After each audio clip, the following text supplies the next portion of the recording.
nor principalities, nor things present, nor things to come, nor powers, nor height, nor depth, nor anything else in all creation will be able to separate us from the love of God in Christ Jesus our Lord.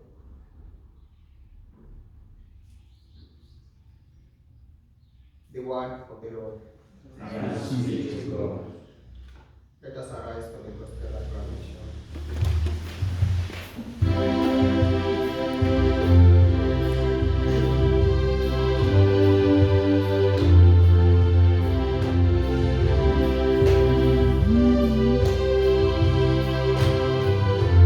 Hallelujah, hallelujah, hallelujah, hallelujah, hallelujah, hallelujah. Blessed are the poor in spirit, for theirs is the kingdom of heaven.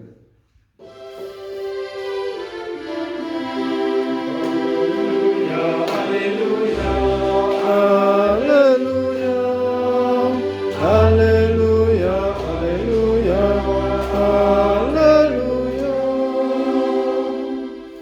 The Lord be with you. And with your spirit. A reading from the Holy Gospel according to Matthew.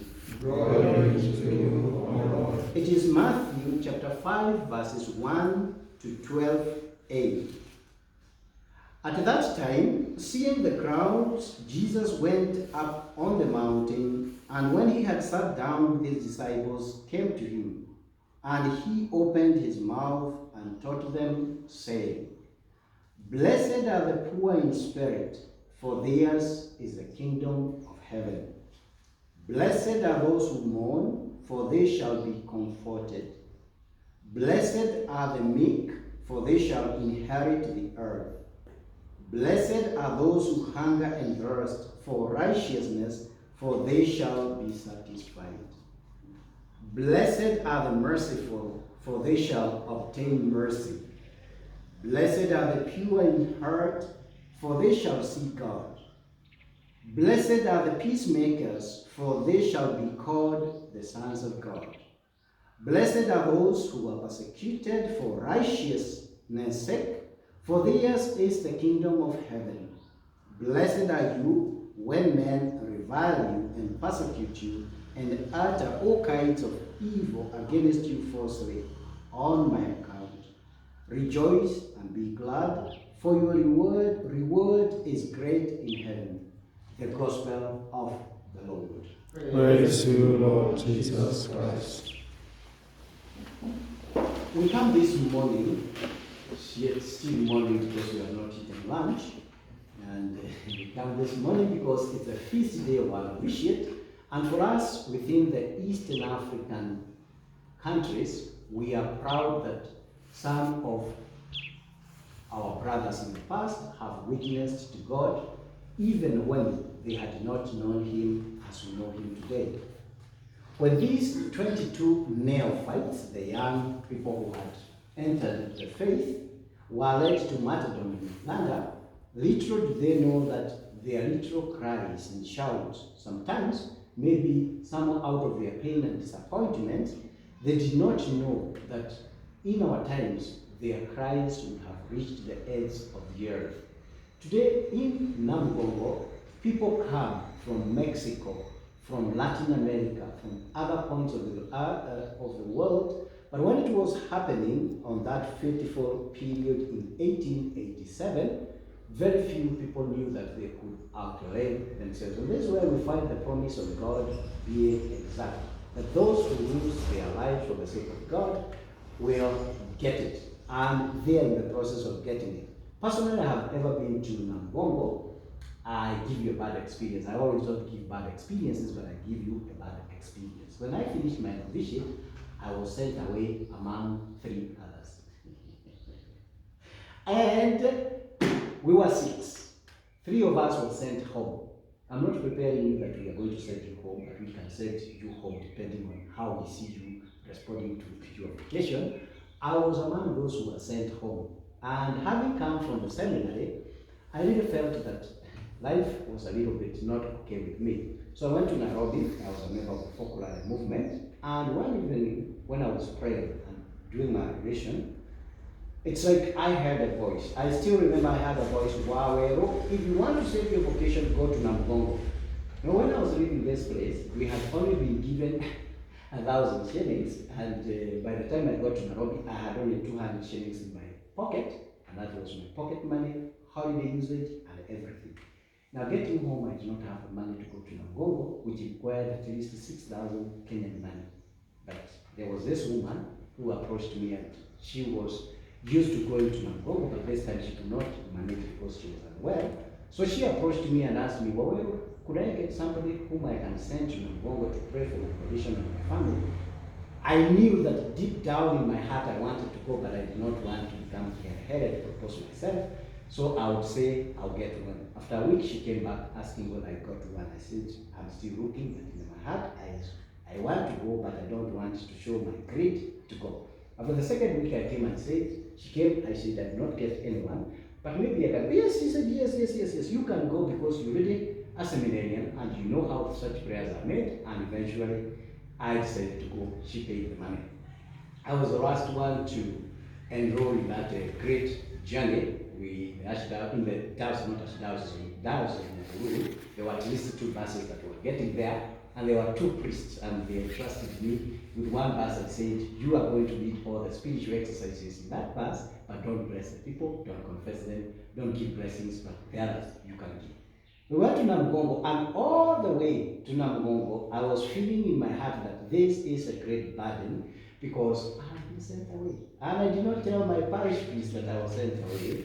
So for almost a large part of my holiday, I was camouflaging. I was saying, when they call us, I will go. But I knew we had been sent home. In fact, the brothers who were with us here, they told us, hey brothers, who were taken for medical checkup and who were told that you have been sent away, you're not coming. And they had tricked us, our formators had tricked us, right? Because the 3 of us had already done philosophy and some of us had done theology, so they told us that you know many things, so we are not going to, we have 2 weeks of orientations that we want to give the brothers that they had not given for a whole year. Now, I get to Namgongo. I was praying all through. If I ever prayed, it was during this time. That was around May 20, 2005.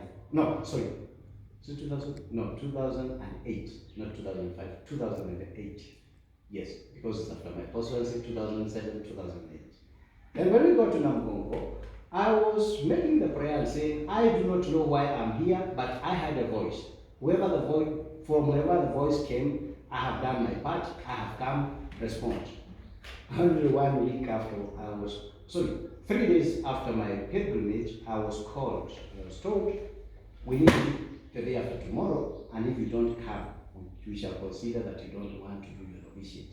And the phone was handed off.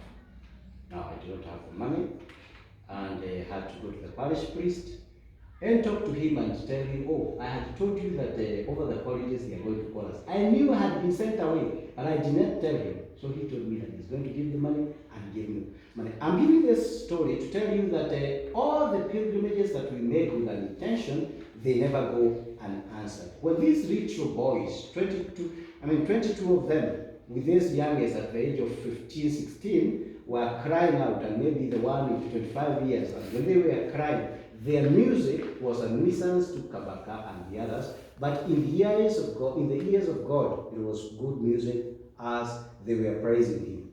Today, millions and millions of people gather in this place to thank God for what they did. We are inspired by their life, and that's why the church has given us this opportunity to look into heaven through the widow of these 22 saints, so that today we may check where we are. You know, sometimes we think that it's difficult for an African to become a saint. Everyone can become a saint. In fact, all of us are called to be saints.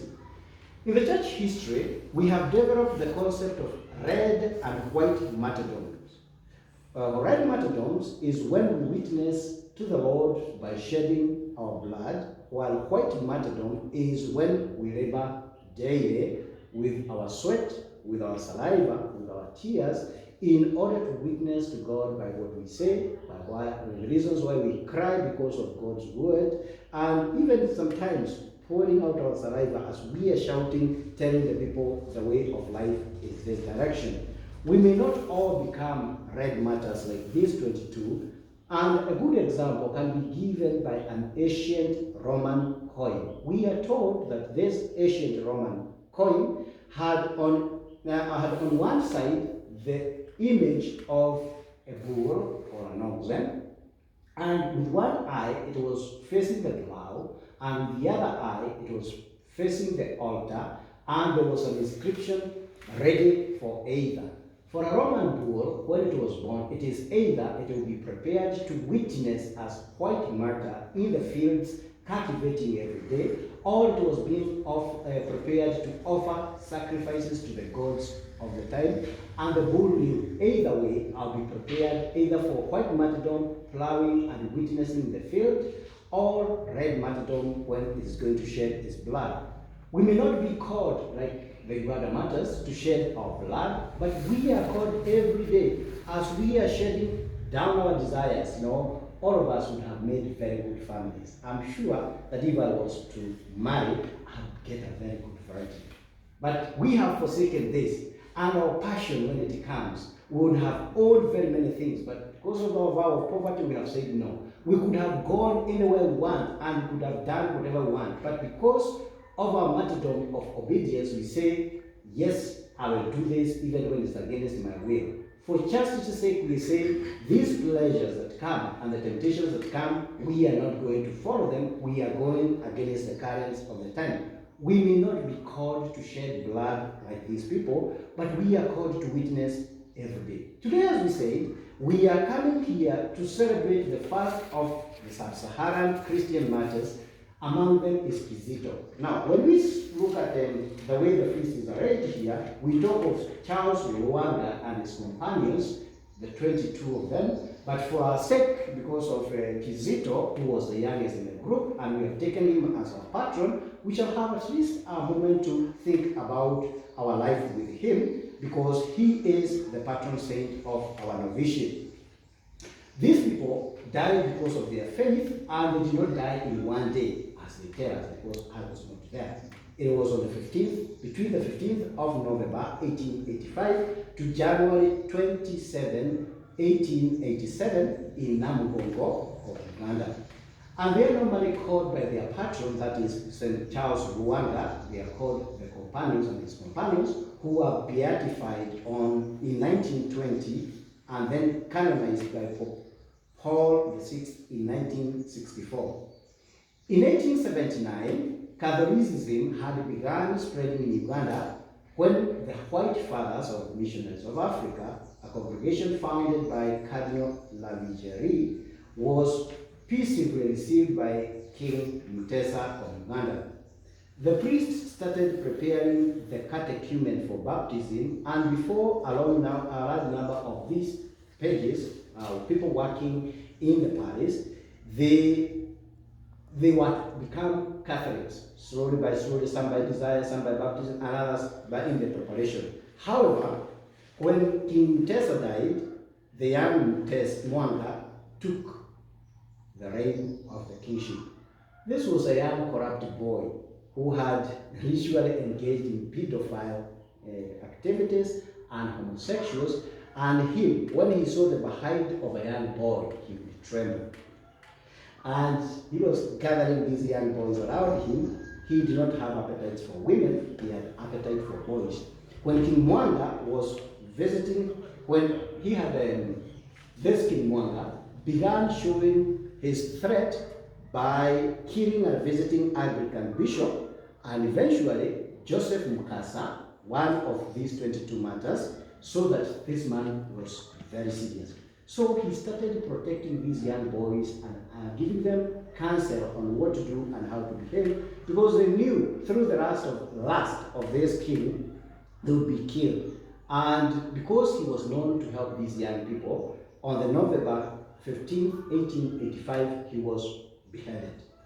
Then comes this Charles Luanga, who is considered as the most important in the group, though all of them are equal in the eyes of God. He was 25 years, and he was wholly dedicated to giving instructions to the younger boys, and he became the chief page. He was in charge of the boys who were taking care of the palace, and he had taken it in his power to protect these boys from the advances of the king. On the night of the martyrdom of Joseph Mukasa, when they realized that their life was in danger, Luanda and some of the other pages went to the White Fathers and received baptism. Another 100 catechumen were baptized in the week that followed Joseph Mukasa's death. You can imagine, one dies, 100 are born. Look at the 12 apostles, they died, and we are more than 2 billion today. Billion Catholics, not only Catholic Christians. We are almost 5 billion Christians in the world today because the seed of the martyrs the blood of the martyrs has become the seed of Christianity. This, in a week's time, after the death of Joseph Mukasa, 100 catechumen had already been baptized. You can imagine, they are killed, and new mushroom Christians are coming up. The following May, King Mwanga learned that one of the boys was learning catechism, and he knew that he's going to lose, because when the church starts teaching you about moral living, then you will not allow to open your behind for a man. He was furious and ordered that all the pages to be questioned and separate the Christians from the others. 15 in all, with the ages between 13 to 25, were stepped forward. The king asked them if they were willing to keep their faith, and they said, not until death. They said in unison, we are going to keep our faith until we die. They were bound together, and they were taken for a 2 days walk to Namugongo, where they would be burned alive. On their way, this elderly boy, Martyrs Kalenga, who is a patron saint of one of the seminaries in Kenya, St. Matthias Uruba, who is the eldest, claimed that God will rescue me, but he will not, for you the king, because he will not leave my soul unattended. He will not only take care of my soul, he will also take care of my body. The executioners, because they were annoyed, they cut him into pieces and left him alone to die along the road. When they reached where the site was, they burned the others alive, and they kept them tied for 7 days. For 7 days, the executioners were preparing fire, and they were hitting it and hitting it and hitting it again before putting them down. On the 3rd of June, 1886, which was the feast of the Ascension, Charles Luanda was separated from the others, and he was burnt alive. The executioners slowly burnt his feet until only shard remained. Still alive, they promised him that they would give him the freedom to go back to his home if he renounced his faith and Christianity in Jesus Christ. He refused, saying, you are burning me, but it is as if you are pouring water over my body. Sometimes these matters were ridiculous. The way they were manifesting their faith could even make their persecutioners more enraged. Then he continued to pray silently as they set him again on fire. Just before the flames reached his heart, he looked up and said in a loud voice, Katonda, my God, and he died. This is maybe the experience of Stephen and Jesus. We have people in our neighborhood who have witnessed God in their lives. His companions were all burned together the same day, and they were praying and singing hymns until they died. How many of us would get to that place? Some of us would be cursing with the organs of animals of the forest and the bodies of human beings, like the thieves on the cross. Remember when we read the story of the crucifixion of Jesus, we hear that they were cursing and calling names. How many of us would say, God, into your hands I surrender my spirit? Now, we are saying that they might have been more than that, but we are saying the 22 proto-martyrs, the Catholic martyrs, the one who was last was John Mary, who was beheaded by Kabaka Mwanga on the 27th of January 1887. The persecutions will spread during this reign, with around 100 Christians, both Catholics and Protestants, being killed. Now, when we turn to our own, now Kizito, because we want to personalize him because of our institution, that is our formation house, we find that he was the youngest in the group, and he was born in a place they call Waruteta, not Uganda, so I will not pronounce it as you pronounce it in Uganda. And this is near Bowa, in the county of Bulemeezi in the Buganda Kingdom. His father was Lukomera of the Langfish clan, and the mother was Wangabira of the Kibet Kat clan. This woman bore to Lukomera 9 children and then deserted him before she died as a pagan.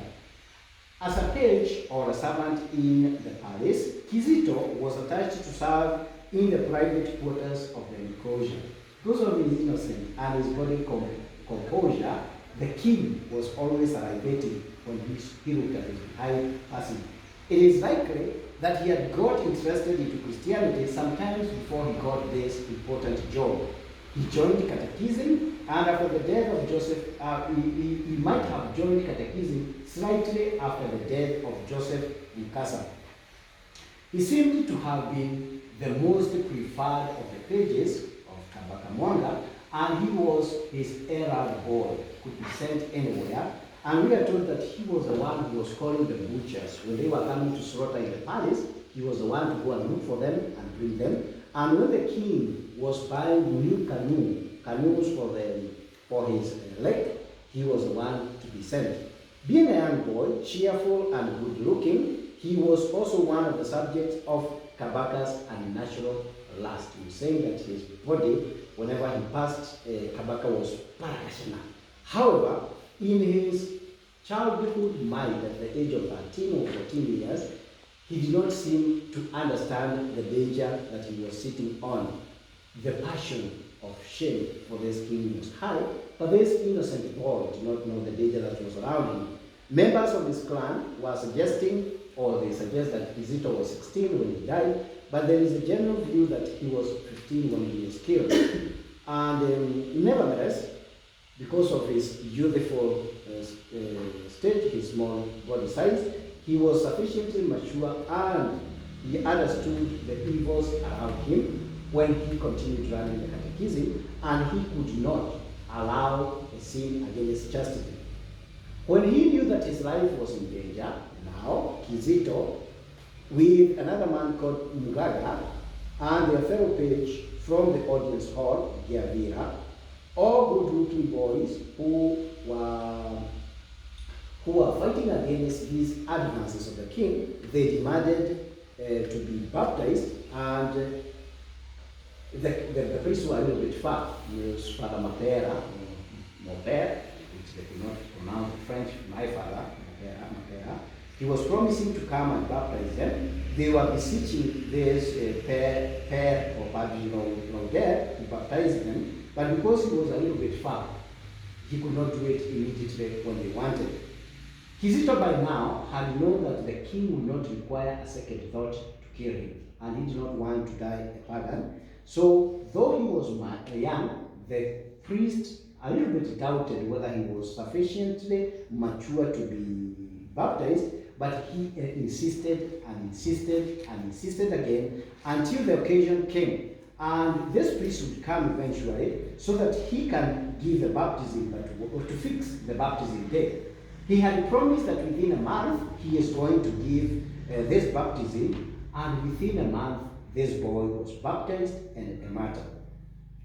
On the day of his martyrdom, the parents were pleading for him because they thought it was too young to lose a son. There is some confusion. If you read some books about these martyrs, you hear that it's like Kizito had 2 fathers, and rightly so in Africa. Because there was a man called Nika who was in charge of the umbilical cord. I think in Uganda, some boys, when you are born, when the umbilical cord is cut, there are people who protect that.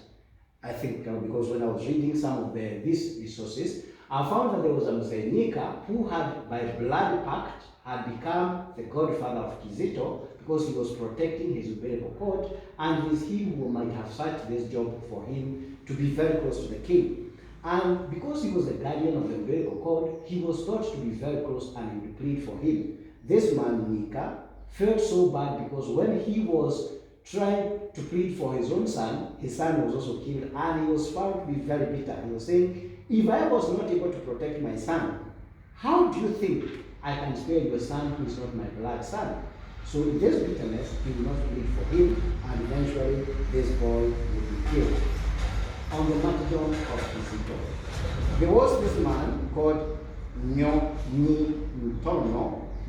This is the guy that's not here for you. And Subego means the castrated man, or the Subego was the speared man, and Uzabawayo. They had been barbarically killed in order to intimidate these boys. But even so, the Christians would not allow themselves to be intimidated. For Kizito, this young boy, it was for him an encouragement for him to go for the martyrdom, having received his baptism in the near days.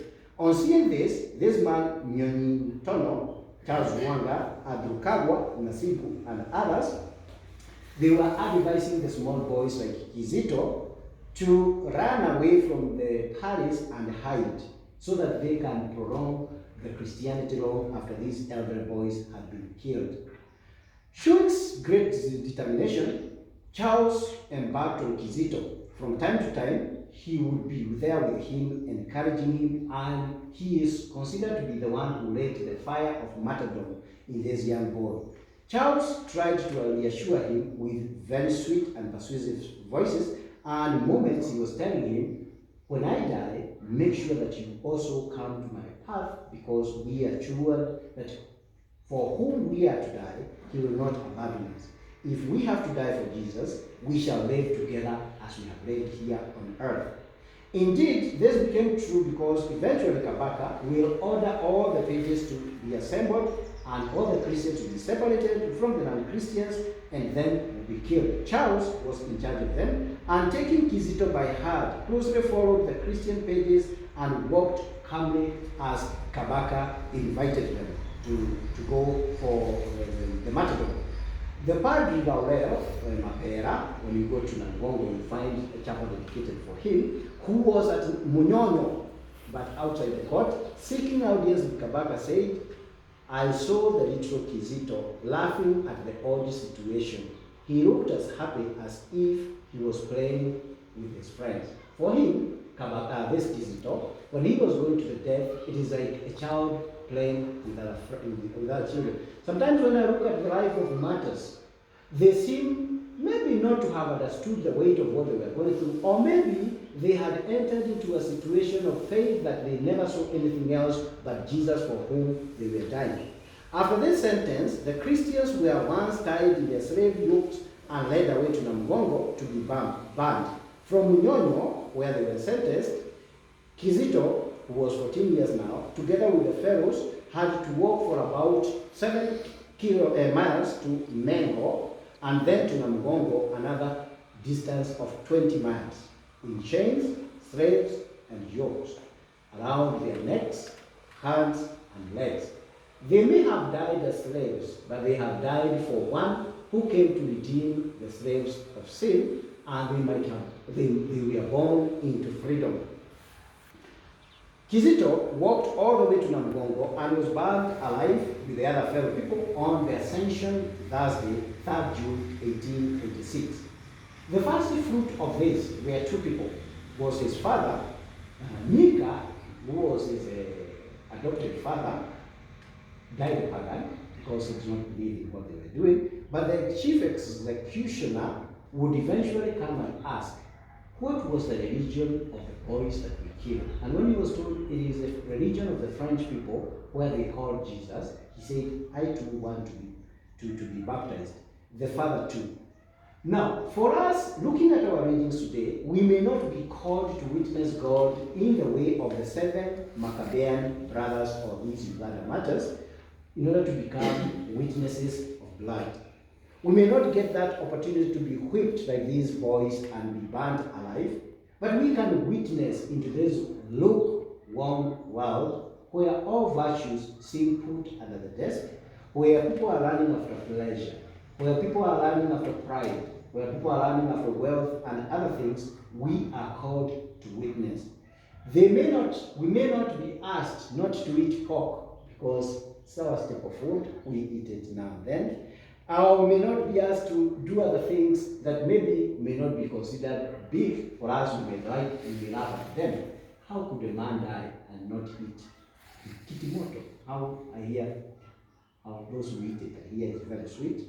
And one strange thing, until up to their time, in the historical books of the Jewish people, the question of life hereafter was not very known, and the theologian of the book puts the word of the hope in the resurrection into these 7 boys.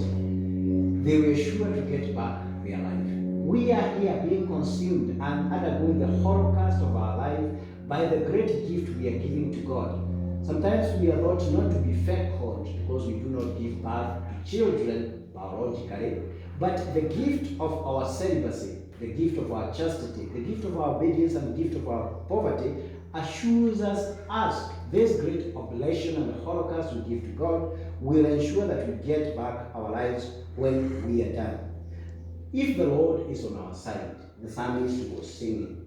If the Lord had not been on our side when the men rose against us, they would have swallowed us alive when their anger was kindled. Then the waters had engulfed us, and the torrents had gone over us. Over the head have been swept by the raging waters. Indeed, the snare was broken, and we have escaped. Our help is in the name of the Lord, who made the heavens and the earth. The same idea comes in the second reading when Paul asks, if God is not for us, who can? If God is for us, who can be against us? As you begin the novitiate, that which you began yesterday, on a day like this next year, you'll be making your vows. And you are asking the Lord, in the gift that you are giving, to continue consummating your gift to Him. The other brothers in 2 months' time, they are going to make their vows and also give their gift to God. And they will be called blessed. You will be called blessed. We shall all be called blessed, because after being assured that the Lord is on our side, then we become poor in spirit, we shall become meek, we shall hunger and thirst for righteousness, and we shall, in case we are merciful and pure of heart, eventually becoming peacemakers, we shall be able to be called martyrs. Again, we shall not be called to be red martyrs always. We can be a white martyr by refusing to be corrupt in this world. Even when it becomes a fashion to be corrupt in the world, you can say, morally, I'm not going to be corrupt, and that is your way of living white martyrdom.